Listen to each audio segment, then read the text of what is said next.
Idealvoyance.fr, coaching de vie spirituelle par téléphone, chat et email présente. Sud Radio, à votre écoute, 16h-17h, Alexandre Delovanne.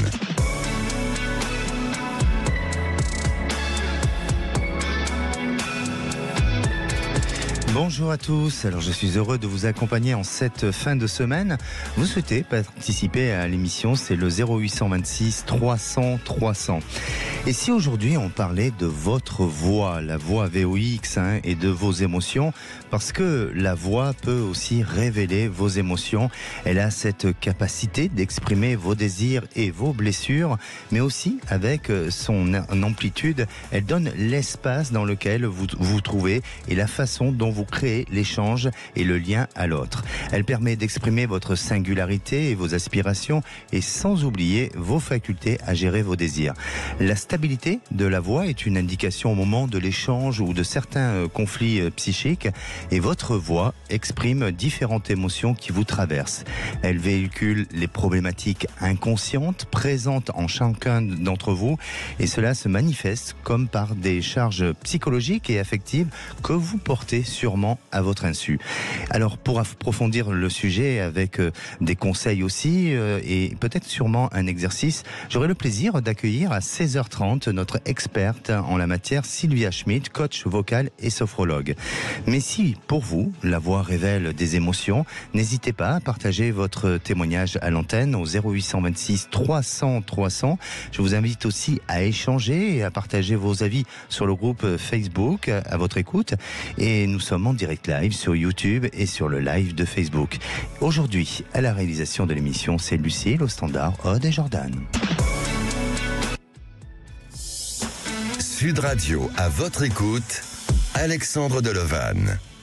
Et à l'écoute de l'émission, on commence avec Michel. Bonjour Michel. Bonjour Alexandre. Bienvenue sur Sud Radio. Merci. Alors, Michel, excusez-moi, je vais vous poser la question du jour. Est-ce que pour vous, la voix révèle des émotions ? Oui, je suis d'accord avec vous, avec votre description précédente. D'accord.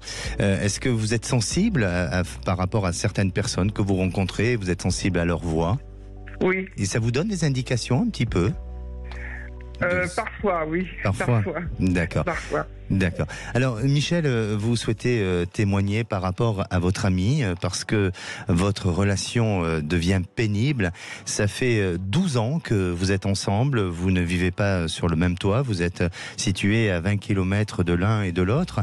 Mais le problème dans cette histoire, c'est son comportement. Vous dites qu'il est désagréable, qu'il vous parle mal et il vous traite mal. Alors, pourtant, tout a bien commencé entre vous. Michel, pourriez-vous nous dire comment déjà vous vous êtes rencontrés et quelle attitude et quel comportement a-t-il à votre égard pour que vous soyez aujourd'hui dans cet état de réflexion et voire même de séparation ? Je l'ai rencontré sur un site. Ça a été le coup de foudre.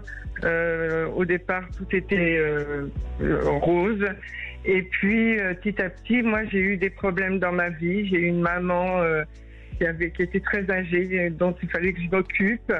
Donc je m'en suis occupée malgré tout. Et ça a commencé, des réflexions. Tous les problèmes venaient toujours de moi. C'était toujours à cause de moi. Et puis ma mère est décédée et moi je suis tombée malade. Et là encore, je ramenais des problèmes et c'était toujours de ma faute. Et jusqu'à aujourd'hui, maintenant, j'en ai assez. D'accord. Quel genre de problème ? Et vous portez la responsabilité sur quel genre de problème ? Sur des différentes situations qu'on rencontrait. En fait, c'est toujours de ma faute. Même si c'est une relation téléphonique, ça finit par être toujours de ma faute.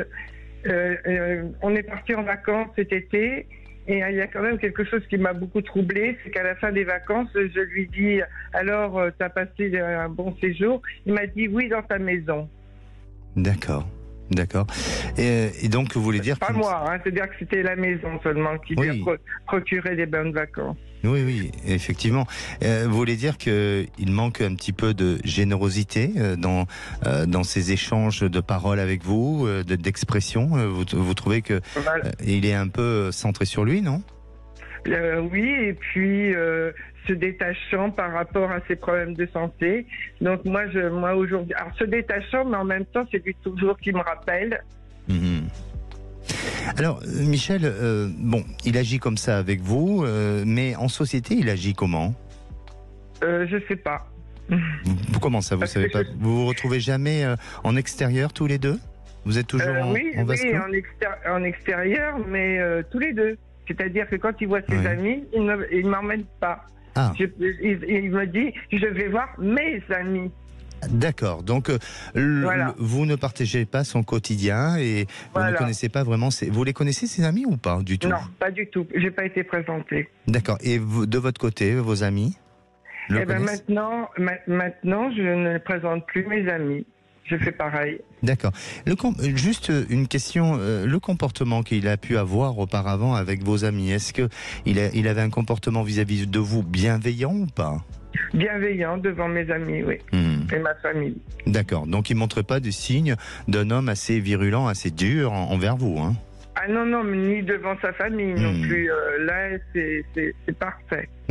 Bon, en tous les cas, moi je ne veux pas faire un diagnostic psychologique ou un portrait psychologique sur le personnage, mais il y a quand même une certaine forme de perversité quand même qui ressort chez lui et sur lequel bien c'est peut-être pour vous difficile de vivre au quotidien avec un homme qui soit en permanence dans cette notion de vous dévaloriser, de vous reprocher, de peut-être aussi de vous faire perdre confiance en vous, et notamment si auparavant vous avez eu des soucis de santé où vous ne êtes pas senti soutenu.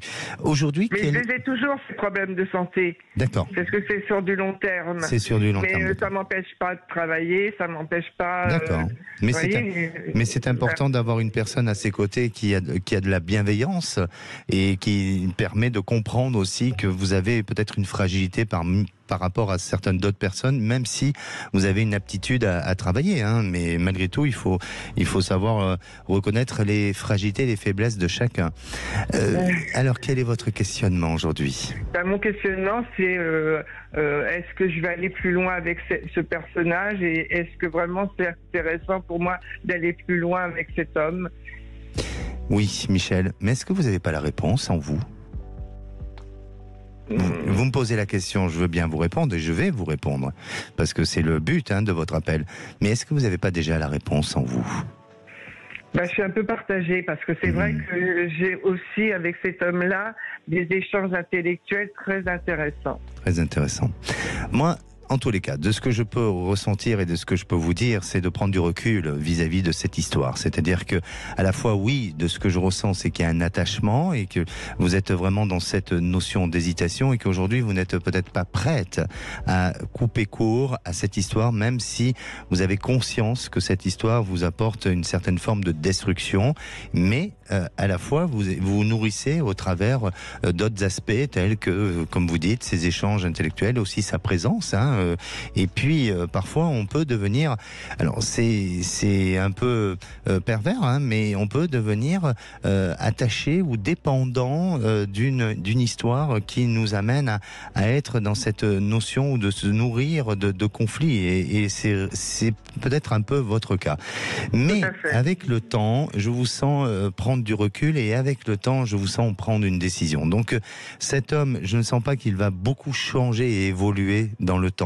Je crois qu'il aura du mal à prendre conscience qu'il va trop loin. Alors peut-être que oui, vous allez pouvoir y mettre des limites, donc ça peut s'apaiser, mais dire qu'il change totalement, je ne le sens pas pour l'instant, et je vous sens pas complètement couper la relation, mais je sens que cette relation s'épuisera avec le temps, et c'est vous qui direz stop, et c'est vous qui, à un moment donné, prendrez la décision, et une décision qui sera bien déterminée sur un non-retour. Mais on n'est pas du tout arrivé à cette échéance-là. Michel, n'hésitez pas à revenir vers nous pour nous tenir au courant de votre situation, et surtout prenez soin de vous et prenez un petit peu de recul face à la situation. Sachez que vous avez vos valeurs, lui a ses valeurs, et parfois certaines valeurs ne peuvent pas se mélanger. D'accord. Merci. Merci Alexandre. Merci. Au revoir. Allez, on vous attend au standard au 0826 300 300. On se retrouve dans quelques minutes avec Léonie. Son ex-compagnon s'est suicidé et elle a besoin de connaître son avenir sentimental. À tout de suite. Sud Radio, à votre écoute, 16h-17h, Alexandre Delevanne. Et de retour sur Sud Radio, merci d'être à l'écoute de cette émission. Alors au programme de cette émission aujourd'hui, c'est la voix et ses émotions. Et d'ailleurs, le savez-vous que lorsqu'un traumatisme psychique, ça peut modifier les intonations et le timbre de la voix. Et c'est l'inconscient qui tente, par le biais de la voix, de donner corps à ce qui n'a pas pu se verbaliser. Alors vous souhaitez témoigner et poser des questions, je suis à votre écoute au 0826 300 300. Et si on écoutait Léonie. Bonjour Léonie. Bonjour Alexandre. Bienvenue sur Sud Radio.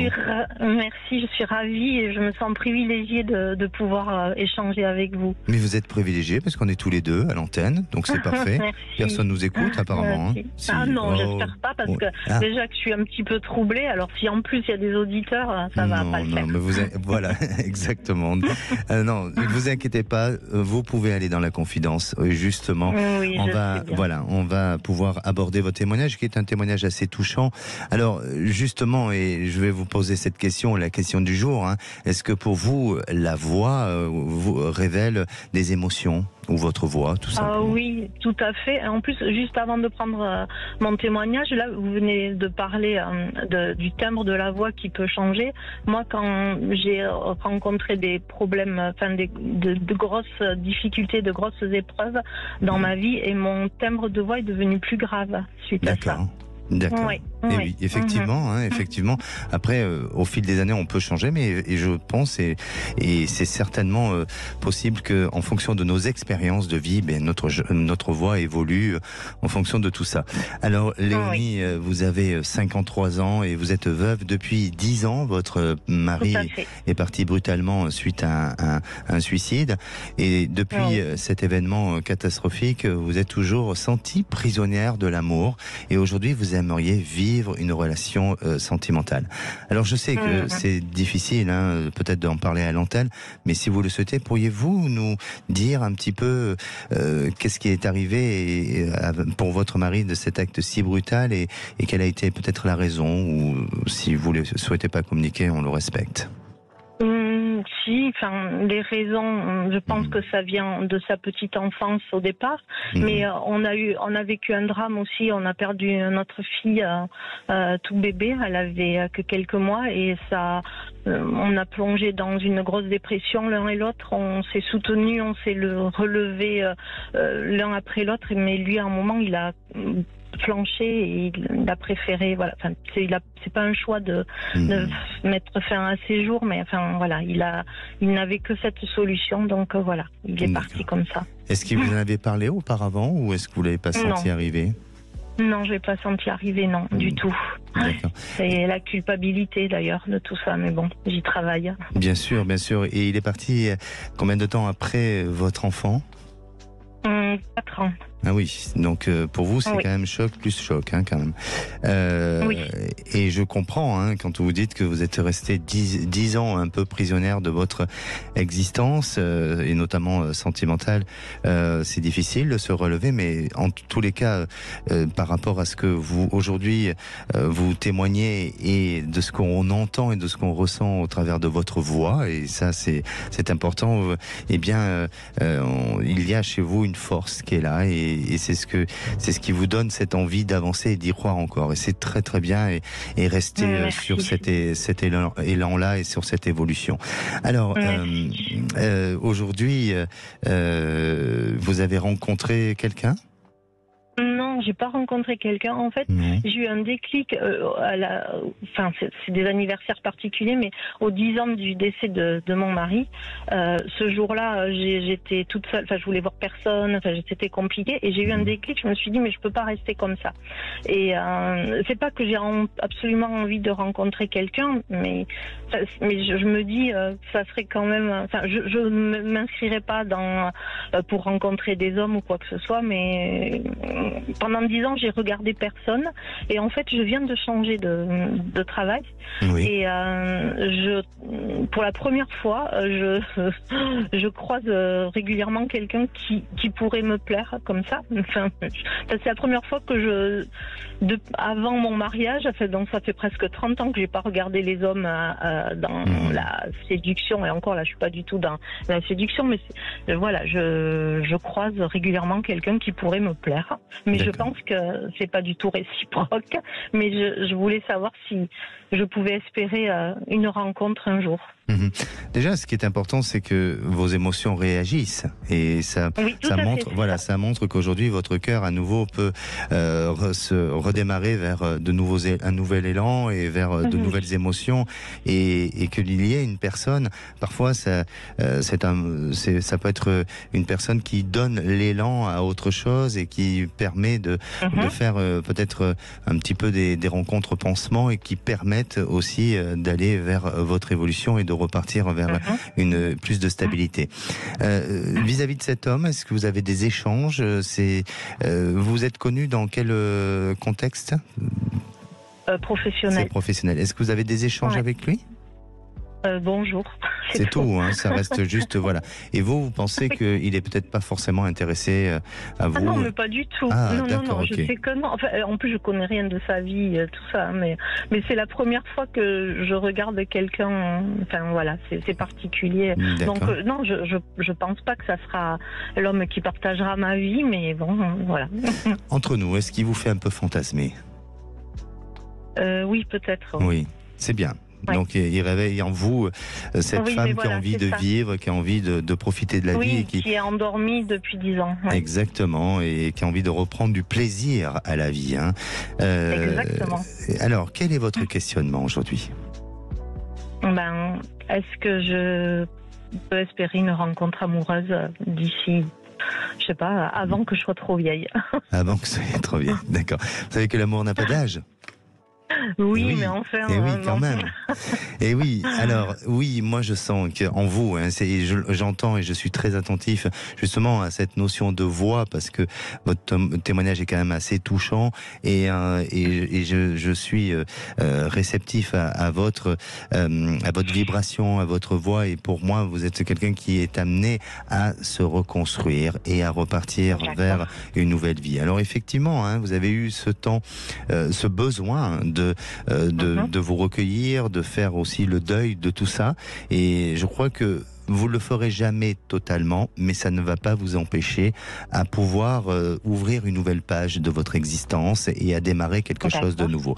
Et ça, c'est pour très vite, c'est pour bientôt. C'est pour ça que, à la fois, si votre cœur bat un peu la chamade là ces derniers temps, même si c'est pas la bonne personne, mais ça montre un signe et avant-gardiste d'un changement et de la possibilité à ce que vous allez vers une nouvelle réalisation sentimentale. Vous savez, j'ai l'impression que cet hiver 2024 est annonceur de changement pour vous, de quelque chose de très important. Alors, même si votre démarche, elle est peut-être pas celle d'aller vers un site de rencontre ou vers des technologies modernes qui permettraient de rencontrer des personnes, eh bien, pour moi, j'ai l'impression que c'est par ce biais-là que vous allez pouvoir rencontrer la personne. Alors, ça sera peut-être pas... Oui, c'est pour ça que ça vous étonne, mais ça sera peut-être pas dans cette démarche de dire je m'inscris, mais tout simplement, peut-être parfois on se lève un matin, on a un réflexe, un automatisme qu'on n'a pas habituellement, et ça fonctionne à ce niveau-là. Et je crois que c'est un petit peu la vie qui va vous amener sur ce chemin pour faire cette rencontre, et vous verrez que ça va très très bien se passer. Et là, ça sera une histoire qui va vous amener à vivre du long terme et à vous réaliser ensemble et à vous construire ensemble. Ah, ok, d'accord. Super. Alors, il faudra nous tenir au courant parce que l'hiver, c'est demain. Oui. Hein, c'est très proche. Oui. Vivement l'hiver, alors. Voilà. Et puis, n'hésitez pas à nous tenir au courant. Ah, mais merci beaucoup, Alexandre. Je vous tiendrai au courant, promis. Merci beaucoup. Léonie. Prenez soin de vous. Merci, au revoir. Allez, si vous vous êtes retrouvé dans ce genre de situation et que vous souhaitez témoigner à l'antenne, c'est le 0826 300 300. Ne bougez pas, on revient dans un instant avec Sylvia Schmidt, coach vocal et sophrologue, experte sur notre sujet du jour concernant la voix et ses émotions, et on en parle dans un instant. Sud Radio à votre écoute, Alexandre Delovan. Sud Radio à votre écoute, 16h-17h, Alexandre Delovan. Et de retour sur Sud Radio, il est pratiquement 16h30. Alors je vous rappelle que nous sommes en direct live sur YouTube et sur le live de Facebook. Vous pouvez poster vos commentaires sur le groupe de Facebook à votre écoute. Et j'ai le plaisir d'accueillir Sylvia Schmidt, coach vocal et sophrologue, et aussi auteur du livre Se connaître et se réaliser grâce à sa voix des éditions Jet d'encre. Bonjour Sylvia. Bonjour Sylvia. Bonjour à tous. Bonjour. Alors très heureux de vous retrouver comme chaque vendredi, et aujourd'hui vous allez nous parler de la voix, puisque c'est un sujet que vous traitez tous les jours au travers de votre métier, et aussi de nous parler des émotions et quel impact ça peut avoir. On vous écoute. Eh bien oui, Alexandre, la voix, c'est une partie de nous très intime. Et le lien entre la voix et les émotions, c'est quelque chose qui nous donne accès à notre histoire, à qui nous sommes. Ça dévoile aussi des potentiels qu'on n'aurait jamais imaginés. Donc, quand on va faire une démarche pour se dire comment je peux gérer ma voix, parce que moi, les personnes que je rencontre et que je coach, la plupart du temps ne supportent pas leur voix. Ils me disent « non, ma voix est atroce quand je l'écoute ». Ou alors certaines personnes aussi pensent que la voix qu'ils ont eue à la naissance, on ne peut pas la changer. Et puis il y a aussi des personnes qui disent « moi j'ai une voix trop faible, trop nasillarde, ma voix se fatigue et j'arrive pas à gérer mes émotions quand je prends la parole en public » ou même dans la sphère familiale. Et lorsqu'il y a comme ça des blocages émotionnels qui sont en fait des parties de notre histoire qui nous ont peut-être bloqués, que l'on soit enfant ou autre, bien il y a un moment donné où ces émotions vont se libérer grâce aux techniques vocales. C'est quelque chose d'assez magique. D'ailleurs, je peux vous raconter peut-être très vite une petite histoire d'une personne qui a commencé le chant hier dans un groupe, qui est psychologue, et en faisant les exercices, est mis à fondre en larmes. Alors attention, je ne fais pas pleurer tous mes coachés ni mes élèves, mais ça a été une vraie libération pour elle. D'accord. Et alors donc, quand on maîtrise sa voix, quand on découvre sa signature vocale, une signature vocale, c'est connaître toute l'amplitude des possibilités que l'on peut avoir, une voix en lien avec notre personnalité, eh bien l'émotion s'invite naturellement. Souvent on me dit « Sylvia, comment je peux mettre de l'émotion dans une chanson ?» ou « comment je peux parler vrai ?» Comment je peux être authentique? Ou alors dans ma conférence, est-ce que je dois mettre plusieurs émotions? Et là, c'est vrai qu'à partir du moment où on connaît sa voix, à partir du moment où on la maîtrise, eh bien l'émotion, elle s'invite naturellement. Et c'est là où on passe de la personne qui va parler, on va parler du faire au lieu de l'être. C'est quelque chose en fait qui est naturel. Mais avant ça, c'est un long chemin. J'entendais Léonie tout à l'heure. Moi, je sais que depuis 15 ans maintenant, j'ai retrouvé ma voix, mais j'ai eu aussi une situation un peu complexe et difficile. Et j'en suis devenue d'ailleurs coach vocal et j'adore ce métier tellement il est révélateur de bien-être. Et les personnes qui osent s'exprimer et chanter, puisque tout le monde peut chanter, eh bien, c'est un vrai bonheur de permettre à ces personnes d'explorer en fait l'expression, la communication, parce que c'est cette voix qui nous permet en fait d'être en lien avec les autres. D'accord. Alors je ne sais pas si j'ai vu des personnes qui mettaient des petits messages comme Brigitte et Maryse, bravo. Si vous avez des questions, n'hésitez pas à les mettre sur le groupe et je vous y répondrai avec plaisir. C'est bien sûr sur le groupe à votre écoute, sur le groupe de Facebook. Alors, auriez-vous un petit exercice à proposer, Sylvia? Eh bien, oui. C'est Brigitte et Maryse qui m'ont donné l'idée. J'ai plein d'exercices. Là, ce que je vais vous proposer, c'est un exercice, mais ça va être aussi un jeu. Et vous allez pouvoir après nous répondre. Je vais vous proposer de vous enregistrer en chantant Frère Jacques. Ça, cette chanson, tout le monde la connaît. Et vous allez essayer de vous mettre dans une émotion de joie en chantant Frère Jacques, de colère en chantant Frère Jacques, de peur, de tristesse, de surprise, de dégoût, parce que ce sont les 6 émotions. Et je vous invite à faire ça même à plusieurs en famille. C'est assez délicieux et vous allez vraiment apprendre des choses sur les émotions et votre voix. Très bien. Alors, bien sûr, à tous nos auditeurs, on vous invite à faire cet exercice et puis à venir poster vos retours, vos avis liés à cet exercice sur le groupe À Votre Écoute de Facebook. Merci vraiment Sylvia pour toutes vos bonnes informations et aussi pour cet exercice que vous nous proposez. Nous, on se retrouve vendredi prochain. C'est bien ça, hein ?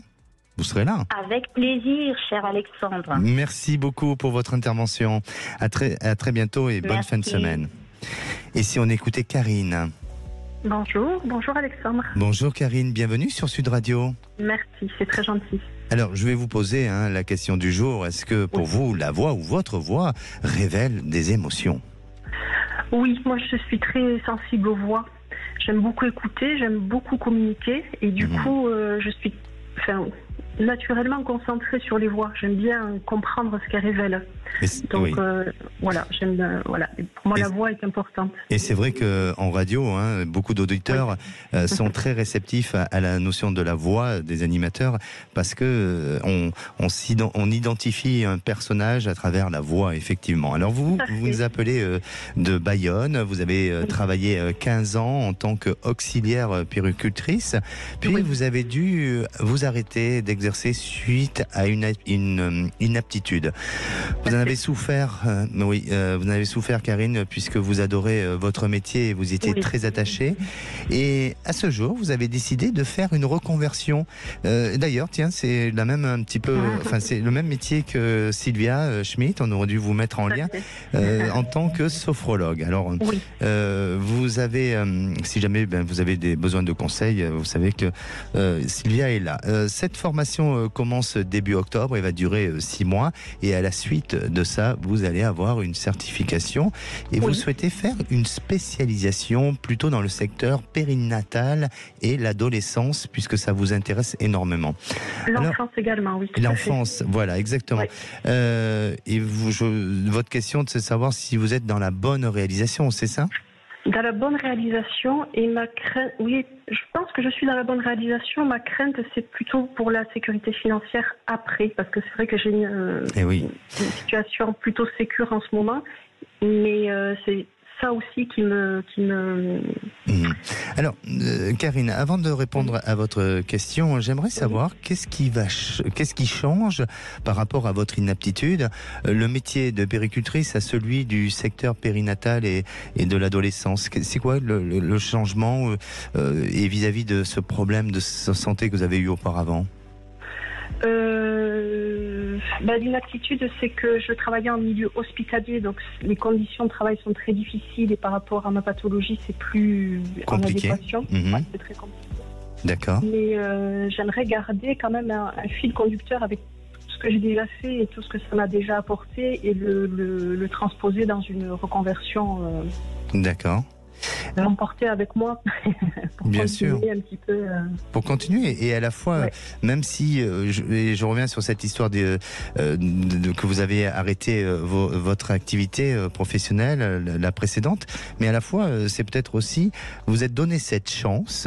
Et l'autre jour on parlait de la chance et malchance, mais vous êtes dans la malchance, vous êtes donné cette chance de pouvoir faire évoluer votre métier sur autre chose et vers une nouvelle réalisation qui peut-être s'adapte mieux à vous aujourd'hui et vous correspond mieux, peut-être, non ? Eh bien, vous avez complètement raison, parce que c'est vrai que je saturais un peu pas de mon métier, parce que je l'aimais beaucoup et j'adore les enfants et j'adore les gens et prendre soin des gens, mais plus dans les conditions dans lesquelles j'exerçais. Et je pense que ma nouvelle réalisation me correspond complètement à la sophrologie, puisque c'est une continuité, mais différemment. Exactement. Et c'est pour ça que j'aime bien votre témoignage, parce que parfois on peut s'acharner sur son sort en disant je suis victime d'une situation et on reste focalisé sur nos problèmes, sur nos difficultés, alors qu'on ne voit pas qu'à partir de là, ça peut nous amener à rebondir sur autre chose. Et vraiment, vous, de cette forme un peu d'injustice, malgré vous, c'est la santé, ça vous permet d'avancer et d'évoluer. Alors, pour répondre maintenant à votre question, bien sûr que vous allez y arriver, bien sûr que vous allez réussir, parce que je sens en vous cette envie, et c'est comme une vocation, cette envie d'avancer, cette envie de donner, de transmettre, cette envie aussi d'apprendre et aussi d'apporter aux autres. autre. Et ça, c'est inné, quoi. Il y a quelque chose qui ressort et qui respire de vous, et je vous sens réussir par rapport à ça. Alors après, la situation matérielle et financière, ça risque bien évidemment au départ, ça risque d'être un peu compliqué, hein, comme toute activité indépendante et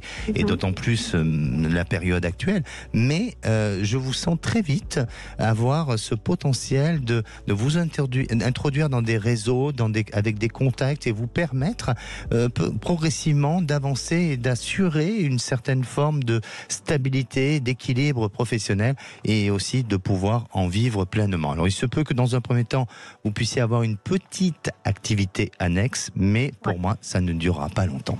D'accord, ok. Karine, il faut nous tenir au courant parce que votre formation se termine dans 6 mois, et dans 6 mois, c'est dans peu de temps, et on veut se connaître la suite. Donc on se donnera rendez-vous dans 6 mois. Avec grand plaisir. Merci à vous, prenez soin de vous. Merci Alexandre, merci beaucoup. Sud Radio, à votre écoute, Alexandre Delevanne. Et la parole est à Sarah. Bonjour Sarah. Bonjour Alexandre. Bienvenue sur Sud Radio. Merci beaucoup. Allez, une petite question du jour. Hein. Est-ce que pour vous, oui, cette voix, ou la voix, ou votre voix tout simplement, révèle des émotions ? En fait, j'ai écouté votre émission, donc je peux dire que oui, la voix elle révèle des émotions. J'ai écouté Sylvia juste avant, donc j'ai appris plein de choses. Ah, super. Bon, parfait. Alors, Sarah, vous êtes passée à l'antenne récemment, et je vous ai proposé de nous rappeler un peu plus tard pour vous accompagner dans la suite des événements. Il s'agissait tout simplement du parcours scolaire de votre fille. Vous étiez inquiète, face à ces difficultés, et elle avait une difficulté à obtenir une affectation pour son parcours sup dans la filière médecine. Et en juillet dernier, le stress de votre fille n'a fait que monter puisqu'elle n'avait pas de réponse pour une éventuelle admission. Je vous ai encouragé à persévérer car je sentais chez vous et chez elle des possibilités d'acceptation, ce qui est fait et une étape déjà réalisée. Alors Sarah, déjà par rapport à votre dernière intervention à l'antenne de radio, est-ce que mes propos vous ont rassuré et soulagé, au-delà de la voix, hein, bien entendu? Oui, mais tout à fait. En fait, ils ont même fait plus que, je pense, que nous soulager. Enfin, me soulager, parce que je crois que j'étais, moi, plus inquiète que ma fille.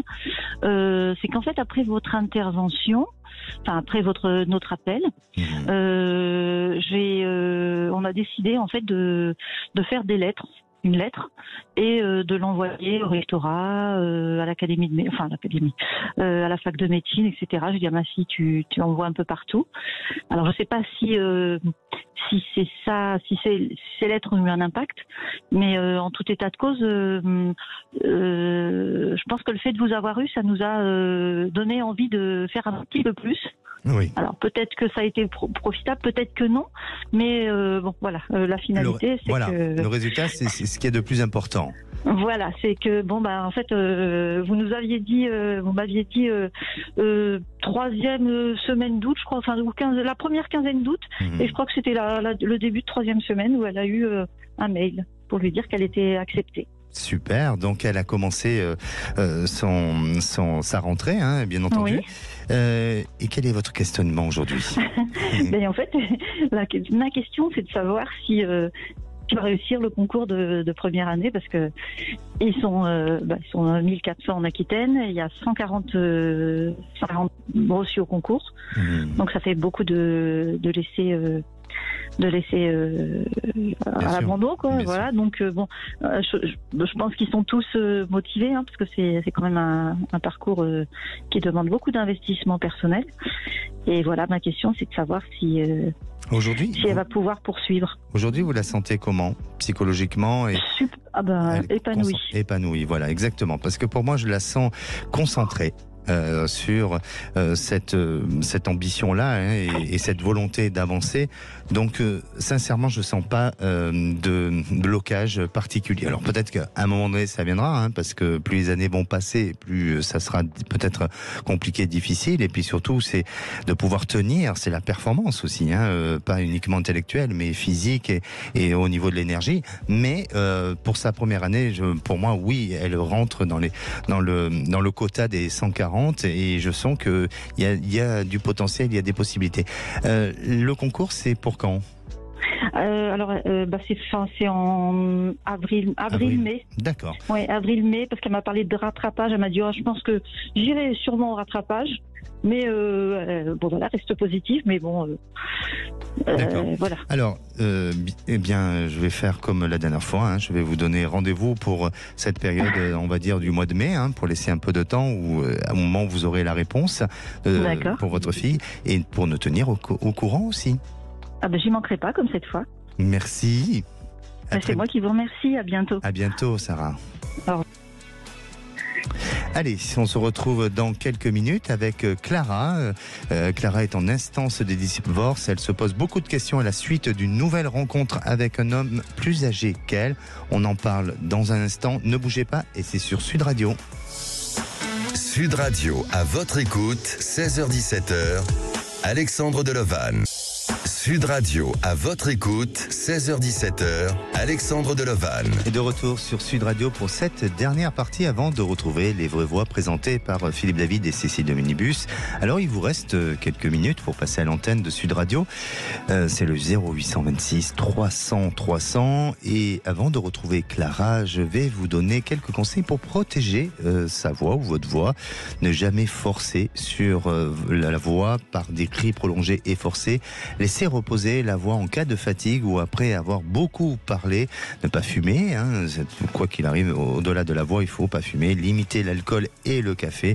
Boire au moins 1 litre d'eau par jour et tenez-vous droit et privilégiez une respiration basse en gonflant le ventre.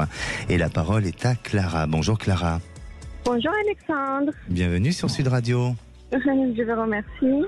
Vous m'autorisez que je vous pose la question du jour, celle où est-ce que pour vous la voix révèle en vous des émotions ? Oui. Oui.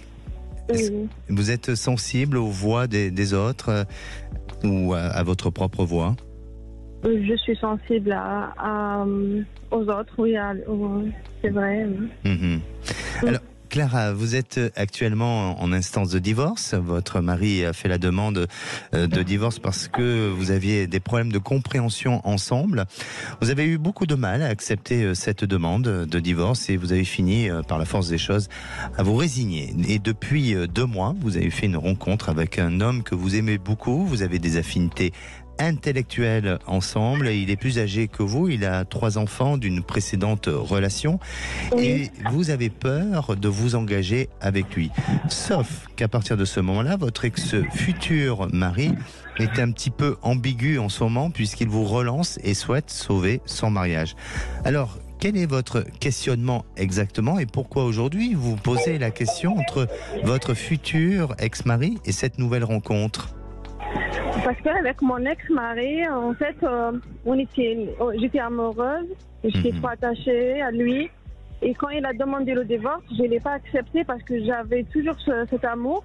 Et là, je commence à l'oublier, à ne plus s'attacher à lui. J'ai rencontré quelqu'un d'autre.